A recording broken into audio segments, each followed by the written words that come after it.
Samosa, paneer tikka roll ಹಾಗೆ puffs ಇದೆಲ್ಲ ಯಾರಿಗ ಇಷ್ಟ ಆಗಲ್ಲ ಹೇಳಿ. ಬೇಕರಿ ತಿಂಡಿ ಅಂತೂ ನಮ್ಮೆಲ್ಲರಿಗೂ ಕೂಡ ಇಷ್ಟವಾಗುತ್ತೆ. ಸೊ ಈ ರೀತಿ ಬೇಕರಿ ತಿಂಡಿ ಲವರ್ಸ್ ಈ ಸ್ಟೋರಿನ ನೋಡ್ಲೇಬೇಕು.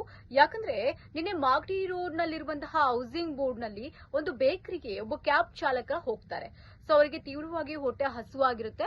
ಅಲ್ಲಿ ಹೋಗ್ತಾರೆ, ಹನಿ ಕೇಕ್ ಆರ್ಡರ್ ಮಾಡ್ತಾರೆ, ತಿಂತಾರೆ. ಆನಂತರ ಚಿಕನ್ ರೋಲ್ ಇದೆಯಾ ಅಂತ ಕೇಳ್ತಾರೆ. ಚಿಕನ್ ರೋಲ್ ಇರೋದಿಲ್ಲ. ಸೊ ಪನ್ನೀರ್ ಟಿಕ್ಕಾ ರೋಲ್ ಇದೆ ಅಂತಾರೆ. ಸೊ ಕೊಡಿ ಅಂತೇಳಿ ಇವರು ತಿಂತಾರೆ. ಆ ಪನ್ನೀರ್ ಟಿಕ್ಕಾ ರೋಲ್ ನಲ್ಲಿ ಅವರಿಗೆ ಹಲ್ಲಿ ಕಾಣಿಸಿರುತ್ತೆ. ಸೊ ಅದನ್ನೇನ್ ಮಾಡ್ತಾರೆ, ಅವರು ನೋಡ್ದೆ ಹಾಗೆ ತಿಂದ್ಬಿಡ್ತಾರೆ. ಆನಂತರ ಅವರಿಗೆ ತೀವ್ರವಾಗಿ ಹೊಟ್ಟೆ ನೋವು ಹಾಗೆ ವಾಮಿಟು ಅತಿಸಾರ ಆಗಕ್ಕೆ ಸ್ಟಾರ್ಟ್ ಆಗುತ್ತೆ.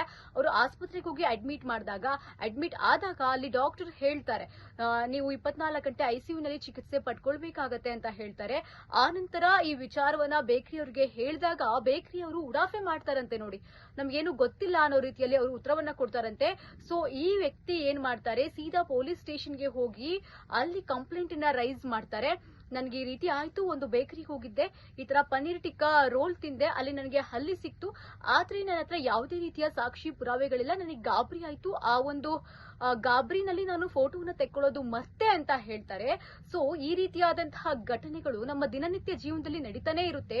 ಸೊ ಆಚೆ ನಾವು ಏನಾದ್ರೂ ತಿನ್ನೋ ಮುಂಚೆ ಬಹಳ ಎಚ್ಚರ ವಹಿಸ್ಕೊಳ್ಳೋದು ಬಹಳ ಮುಖ್ಯ. ಜೊತೆಗೆ ಪೊಲೀಸರು ಪ್ರಕರಣವನ್ನ ದಾಖಲು ಮಾಡಿಕೊಂಡು ತನಿಖೆಯನ್ನ ನಡೆಸ್ತಾ ಇದ್ದಾರೆ.